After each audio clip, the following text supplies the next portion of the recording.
आजाद भारत का सबसे बड़ा घोटाला। मोदी ने चंदा लेकर उद्योगपतियों को धंधा दिया और जांच एजेंसियों ने डराया, बीजेपी ने चंदा पाया।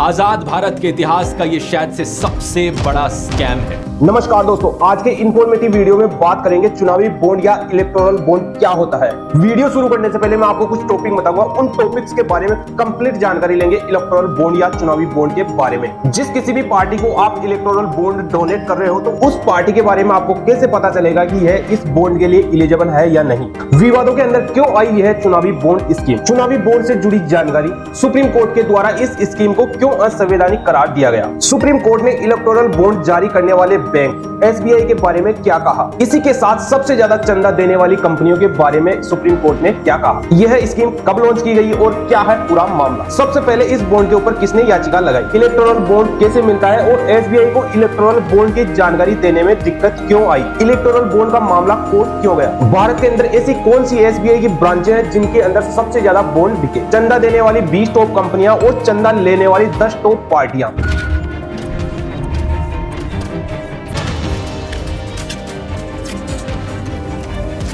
अगर आप इन सभी सवालों के जवाब जानना चाहते हैं तो आज के इंफॉर्मेटिव वीडियो में बने रहिए हमारे साथ। और आप हमारे चैनल पर नए तो फ्रेंड्स चैनल को सब्सक्राइब करें और दोस्तों के साथ में वीडियो को ज्यादा से ज्यादा शेयर करें। आइए वीडियो को कंटिन्यू करते हैं। चुनावी बॉन्ड स्कीम क्या है। Finance Minister Arun Jaitley today announced the contours of electoral bonds for funding of political parties. 2017 के अंदर बजट में उस समय के वित्त मंत्री अरुण जेटली ने इलेक्टोरल बॉन्ड या चुनावी बॉन्ड स्कीम को पेश किया और 29 जनवरी 2018 को केंद्र सरकार के द्वारा इसे नोटिफाई किया गया। यह एक तरह का प्रोमिसरी नोट होता है जिसे बैंक नोट भी कहा जाता है। इस बैंक नोट को किसी भी आदमी या किसी कंपनी के द्वारा खरीदा जा सकता है। अगर आप इसे खरीदना चाहते हैं तो स्टेट बैंक के द्वारा चुनी हुई ब्रांचों के अंदर से आप इसको खरीद सकते हैं। इस बॉन्ड को खरीदने वाला अपनी पसंदीदा पार्टी को इसे डोनेट कर सकता है, बस वो पार्टी इसके लिए एलिजिबल होनी चाहिए। कोई डिफरेंस नहीं है सिवाय डेट के, जो कि लाल रंग में यहाँ पर 5 अप्रैल लिखा है, यहाँ पर 9 अप्रैल लिखा हुआ है। अब आपको कैसे पता चलेगा कि आपकी पार्टी जिससे आप डोनेट करने वाले हैं वो इसके लिए एलिजिबल है या नहीं, आइए जानते हैं। बॉन्ड खरीदने वाला व्यक्ति 1000 रुपए से लेकर 1 करोड़ रुपए तक का बॉन्ड खरीद सकता है। इस बॉन्ड को खरीदने के लिए खरीदने वाले को अपनी KYC डिटेल पूरी बैंक को देनी होती है। बॉन्ड को खरीदने वाला व्यक्ति जिस पार्टी को यह डोनेट कर रहा है उस पार्टी को पिछले विधानसभा या लोकसभा चुनाव के अंदर कम से कम 1% वोट मिलने चाहिए। डोनर के बॉन्ड को डोनेट करने के 15 दिन के अंदर उस पार्टी को चुनाव आयोग से वेरीफाइड बैंक अकाउंट से केस करवाना होता है और ब्लैक मनी पर अंकुश लगेगा। अब इसके बाद में नेक्स्ट टॉपिक की बात करते हैं। यह चुनावी बॉन्ड स्कीम विवादों में क्यों आई, सबसे ज्यादा चर्चा में बनी हुई है यह बॉन्ड स्कीम। इसके विवादों में आने का क्या रीजन है। 2017 के अंदर वित्त मंत्री अरुण जेटली ने इसे पेश करते वक्त दावा किया था, भारतीय जनता पार्टी को अप्रोक्सीमेटली 6000 करोड़ के बॉन्ड मिले, टोटल बॉन्ड 20,000 करोड़ के, तो 14,000 करोड़ के बॉन्ड कहाँ गए। कि इससे राजनीतिक पार्टियों को मिलने वाली फंडिंग और चुनाव व्यवस्था के अंदर पारदर्शिता आएगी। वहीं इस इलेक्टोरल बॉन्ड के विरोध करने वालों का कहना था कि अगर इलेक्टोरल बॉन्ड के द्वारा कोई डोनेट करता है तो उसकी पारदर्शिता अगर सामने नहीं आएगी। वहीं विरोध करने वालों का कहना था कि इलेक्टोरल बॉन्ड डोनेट करने वाले की पहचान अगर जाहिर नहीं की जाएगी, इससे चुनाव के अंदर काले धन का इस्तेमाल होना जरिया बन सकता है यह चुनावी बॉन्ड। बाद में इस योजना को 2017 के अंदर चुनौती दी गई। 12 अप्रैल 2019 को सुप्रीम कोर्ट के द्वारा सभी पार्टियों को आदेश दिया गया। 30 मई 2019 तक एक लिफाफे के अंदर सभी पार्टियां चुनावी बॉन्ड से जुड़ी सभी जानकारी चुनाव आयोग को दे। हालांकि कोर्ट के द्वारा इसके ऊपर रोक नहीं लगाई गई। इसी के साथ 3 बड़ी संस्थाओं के द्वारा भी चुनावी बॉन्ड को गलत बताया गया। सुप्रीम कोर्ट के द्वारा, RBI के द्वारा, चुनाव आयोग के द्वारा इस बॉन्ड को गलत बताया गया। सुप्रीम कोर्ट कहता है चंदा देने वालों के नाम गुमनाम रखने से पता लगाना संभव नहीं होगा कि राजनीतिक दल ने धारा 29B का उल्लंघन कर चंदा लिया है या नहीं, और इसी के साथ विदेशी चंदा लेने वाला कानून भी बेकार हो जाएगा। अब बात करते हैं चुनाव आयोग के द्वारा इलेक्टोरल बॉन्ड के द्वारा काले धन को कानूनी किया जा सकता है। इसी के साथ विदेशी कंपनियां राजनीतिक और सरकार को प्रभावित कर सकती है। अब बात करते हैं RBI क्या कहता है इसके बारे में। RBI ने कहा था कि इलेक्टोरल बॉन्ड मनी लॉन्ड्रिंग को बढ़ावा देगा। इस बॉन्ड के जरिए ब्लैक मनी को व्हाइट मनी करना संभव होगा। यह था इन 3 बड़ी संस्थाओं के द्वारा इलेक्टोरल बॉन्ड को गलत बताना। अब बात करेंगे भारत के अंदर SBI की ऐसी कौन सी ब्रांचें हैं जिसके अंदर सबसे ज्यादा इलेक्टोरल बॉन्ड बिके। एसबीआई की मुंबई ब्रांच इलेक्टोरल बॉन्ड बेचने के अंदर सबसे टॉप पे आती है, जिसके अंदर लगभग 27.5 करोड़ रुपए के इलेक्टोरल बॉन्ड बेचे गए। इसके साथ दूसरे नंबर पर आता है कोलकाता ब्रांच के अंदर लगभग 2400 करोड़ रुपए के बॉन्ड बेचे गए। इसके बाद हैदराबाद ब्रांच का नंबर आता है, 1885 करोड़ रुपए के बॉन्ड बेचे गए। दिल्ली ब्रांच के अंदर 1519 करोड़ रुपए के बॉन्ड बेचे गए। इसी के साथ चेन्नई ब्रांच 5वें स्थान पर आता है, जिसमें 1053 करोड़ रुपए के बॉन्ड बेचे गए। इन सभी के अलावा भारत की अन्य एसबीआई ब्रांचों के अंदर लगभग 11,000 करोड़ रुपए के इलेक्टोरल बॉन्ड बेचे गए। ये था एसबीआई की कौन सी ब्रांच के अंदर कितने बॉन्ड बिके और कितने रुपए के। अब आपके दिमाग में सवाल आ रहा है कि इलेक्टोरल बॉन्ड डोनेट करने के बाद पार्टी के खाते में सीधे चले जाते हैं। मैंने आपको अभी बताया था चुनावी बॉन्ड या इलेक्टोरल बॉन्ड स्कीम क्या होती है। उसके अंदर मैंने आपको जैसे इलेक्टोरल बॉन्ड डोनेट करने के बाद जिस पार्टी को यह डोनेट हुआ है उस पार्टी को चुनाव आयोग के पास में वेरीफाइड अकाउंट से केस करवाना होता है। तो अब उसी केस के बारे में बात करेंगे कि यह चुनावी बॉन्ड सबसे ज्यादा कौन सी ब्रांचों के अंदर केस हुआ। भारत के अंदर एसबीआई की दिल्ली ब्रांच इस मामले में टॉप पे है, जिसके अंदर लगभग 6800 करोड़ रुपए का केस किया गया पार्टियों को। इसके बाद दूसरे नंबर पर आती है हैदराबाद ब्रांच, जिसके अंदर लगभग 1400 करोड़ रुपए का केस किया गया। इसके बाद कोलकाता, जिसके अंदर लगभग 1000 करोड़ रुपए केस किए गए। भुवनेश्वर ब्रांच के अंदर 750 करोड़ केस किया गया। चेन्नई ब्रांच के अंदर लगभग 622 करोड़ रुपए केस किए गए। इन सभी के अलावा भारत की अन्य एसबीआई ब्रांचों के अंदर लगभग 10,791 करोड़ रुपए केस किए गए पार्टियों को चुनाव आयोग के द्वारा वेरीफाइड अकाउंट से। ये बात हुई एसबीआई बैंक की किस ब्रांच के अंदर सबसे ज्यादा केस हुआ और सबसे ज्यादा बॉन्ड खरीदे गए।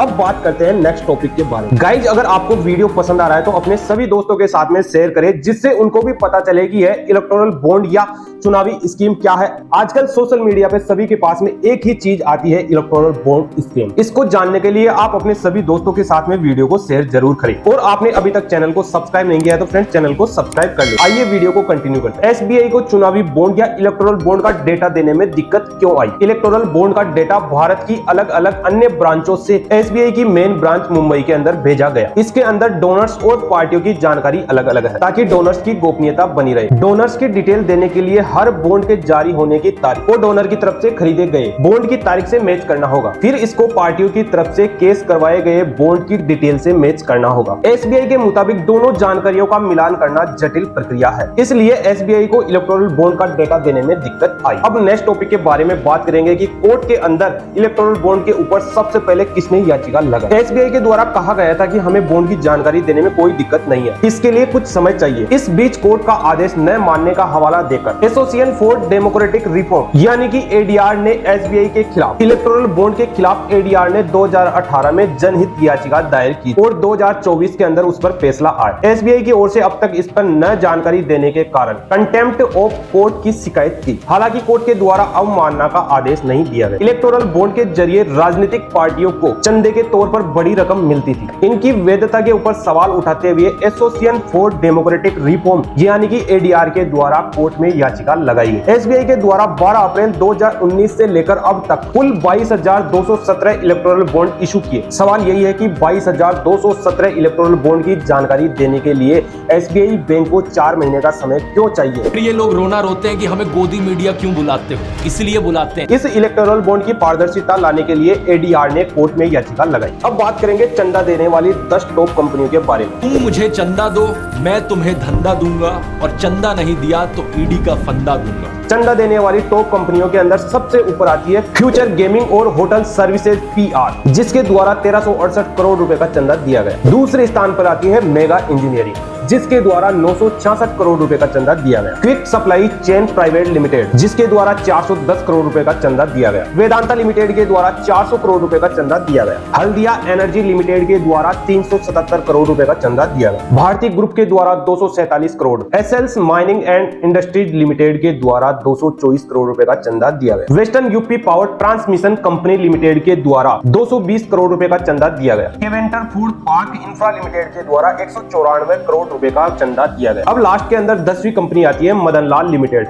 जिसके द्वारा 185 करोड़ रुपए का चंदा यानी कि इलेक्टोरल बॉन्ड दिया गया। ये आ गई टॉप 10 कंपनियां जो पार्टियों को डोनेट की थी इलेक्टोरल बॉन्ड। अब बात करेंगे टॉप 10 इलेक्टोरल बॉन्ड प्राप्त करने वाली राजनीतिक पार्टियों के बारे में। सबसे ऊपर कौन सी पार्टी है और सबसे नीचे कौन सी पार्टी है, इन पार्टियों ने कितना क्या चंदा लिया है इलेक्टोरल बॉन्ड के द्वारा। वैसे तो आपको पता है कि कौन सी पार्टी ने सबसे ज्यादा इलेक्टोरल बॉन्ड के द्वारा चंदा प्राप्त किया है। चलिए बात करते हैं। इन पार्टियों में सबसे ऊपर आती है भाजपा। बीजेपी पार्टी 6060 करोड़ रुपए का चंदा प्राप्त की है इलेक्टोरल बॉन्ड के जरिए। इसके बाद आती है पार्टी तृणमूल, जिसने 1609 करोड़ रुपए का इलेक्टोरल बॉन्ड के द्वारा चंदा प्राप्त किया। इसके बाद आती है तीसरी पार्टी कांग्रेस, जिसने 1421 करोड़ रुपए का चंदा प्राप्त किया। बीआरएस ने 1214 करोड़ रुपए का चंदा प्राप्त किया। बीजेपी पार्टी के द्वारा 775 करोड़ रुपए, डीएमके पार्टी के द्वारा 639 करोड़ रुपए, वाईएसआर कांग्रेस पार्टी के द्वारा 337 करोड़ रुपए का चंदा प्राप्त किया गया। तेलुगु देशम पार्टी के द्वारा 218 करोड़ रुपए का चंदा प्राप्त किया गया। ऐसे ही शिवसेना के द्वारा 158 करोड़ और राजद पार्टी के द्वारा 72.5 करोड़ रुपए का चंदा प्राप्त किया गया। आपने देखा कौन सी पार्टी के द्वारा सबसे ज्यादा चंदा प्राप्त किया गया और कौन सी पार्टी के द्वारा सबसे कम चंदा प्राप्त किया गया। अब आपके दिमाग में आ रहा है कि एसबीआई के द्वारा ऐसा क्या डेटा दिया गया है कि इसके बारे में आपने बात नहीं की। अब बात करेंगे एसबीआई के द्वारा क्या डेटा दिया गया है सुप्रीम कोर्ट को। एसबीआई के द्वारा 12 मार्च को एक पेन ड्राइव के अंदर 2 पासवर्ड प्रोटेक्टेड पीडीएफ फाइल्स दी। एक फाइल के अंदर तो बॉन्ड खरीदने वालों की जानकारी थी और दूसरी फाइल के अंदर इलेक्टोरल बॉन्ड को केस करवाने वाली पॉलिटिक पार्टियों की जानकारी थी। एसबीआई के द्वारा जो डेटा दिया गया उस डेटा से क्या पता चला, बॉन्ड खरीदने वाले व्यक्ति और कंपनीज के नाम पता चले। 12 मार्च को जो ये डिटेल आई थी ना, उसके अंदर ये पता नहीं चलेगा कि किस कंपनी या किस आदमी के द्वारा किस पार्टी को कितना कितना चंदा दिया गया, डोनर ने बॉन्ड किसे दिया, यह कैसे पता चलेगा। अगर एसबीआई बॉन्ड खरीदने वाले और इन केस कराने वाले की जानकारी का मिलान करे तो यह संपूर्ण जानकारी मिलेगी। अब बात करेंगे नेक्स्ट टॉपिक के बारे में। सुप्रीम कोर्ट के द्वारा इलेक्टोरल बॉन्ड या चुनावी बॉन्ड स्कीम को क्यों असंवैधानिक करार दिया गया। इस इलेक्टोरल बॉन्ड या चुनावी स्कीम के अंदर लोगों के सूचना के अधिकार का उल्लंघन होता है और इस चुनावी बॉन्ड स्कीम के द्वारा देने के बदले कुछ लेने की प्रक्रिया पनप सकती है। चुनावी चंदा देने में लेने वाला राजनीतिक दल और फंडिंग करने वाला 2 पार्टियां शामिल होती है। यह राजनीतिक दल को सपोर्ट करने के लिए होता है या इसके अंदर कंट्रीब्यूशन करने के बदले में कुछ पाने की चाहत होती है। राजनीतिक चंदे की गोपनीयता के पीछे ब्लैक मनी के ऊपर नकेल कसने का तर्क सही नहीं है। यह चुनाव के अधिकार का उल्लंघन है। निजात के मौलिक अधिकार में नागरिकों के राजनीतिक जुड़ाव को भी गोपनीय रखना, इसीलिए चुनावी बॉन्ड स्कीम या इलेक्टोरल बॉन्ड को सुप्रीम कोर्ट के द्वारा असंवैधानिक करार दिया गया। अब बात करेंगे चुनावी बॉन्ड से जुड़ी जानकारियों के बारे में। किसी भी भारतीय के द्वारा या किसी भी कंपनी के द्वारा इस बॉन्ड को खरीदा जा सकता है। बैंक को आप अपनी केवाईसी डिटेल देकर 1000 रुपए से लेकर 1 करोड़ रुपए तक का चुनावी बॉन्ड या इलेक्टोरल बॉन्ड आप एसबीआई की सिलेक्टेड ब्रांच से आप खरीद सकते हैं। इस इलेक्टोरल बॉन्ड के अंदर बॉन्ड खरीदने वाले की पहचान गुप्त रखी जाती है। इस बॉन्ड को खरीदने वाले व्यक्ति को टैक्स में भी रिबेट मिलती है। यह बॉन्ड किसी कंपनी या व्यक्ति के द्वारा खरीदा जाता है तो एसबीआई की ब्रांच के द्वारा जारी करने की डेट से 15 दिन तक वैलिड होता है। यह एक इलेक्टोरल या चुनावी बॉन्ड से जुड़ी जानकारी है। चुनाव आयोग के द्वारा गुरुवार यानी कि 14 मार्च को इलेक्टोरल बॉन्ड का डेटा अपनी वेबसाइट के ऊपर जारी कर दिया था। सुप्रीम कोर्ट के द्वारा इलेक्टोरल बॉन्ड जारी करने वाले बैंक के बारे में क्या कहा, आइए जानते हैं। सुप्रीम कोर्ट के द्वारा कहा गया है कि एसबीआई बैंक राजनीतिक दलों का ब्यौरा दे जिन्होंने 2019 से लेकर अब तक चुनावी बॉन्ड या इलेक्टोरल बॉन्ड से चंदा प्राप्त किया है। एसबीआई राजनीतिक दल से अब तक केस किए गए हर इलेक्टोरल बॉन्ड की डिटेल दे। जिस किसी भी तारीख को राजनीतिक पार्टी ने केस करवाया है उसकी भी डिटेल दे। सुप्रीम कोर्ट के द्वारा कहा गया था कि एसबीआई के द्वारा 6 मार्च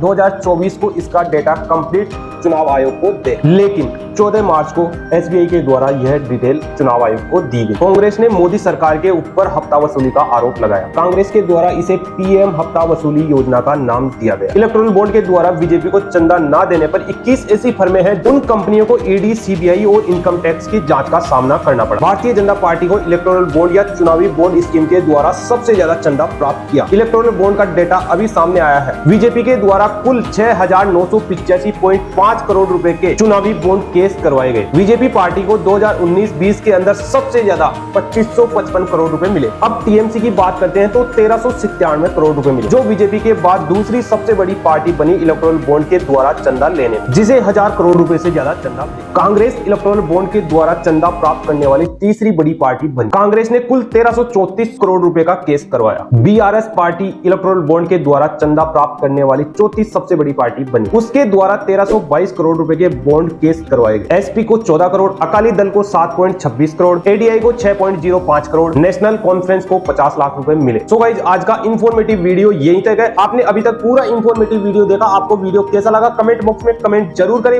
और ऐसे ही इंफॉर्मेटिव वीडियोस के लिए इंफॉर्मेटिव अजय यूट्यूब चैनल को सब्सक्राइब करें। और आपने अभी तक यह वीडियो सभी दोस्तों के साथ में शेयर नहीं किया है तो फ्रेंड्स सभी दोस्तों के साथ में शेयर जरूर करें और अपने चैनल इंफॉर्मेटिव अजय को सब्सक्राइब करें। Thank you for watching this video. जय हिंद। और इस फैसले से चुनावी व्यवस्था में फिर से काले धन का दबदबा बढ़ेगा।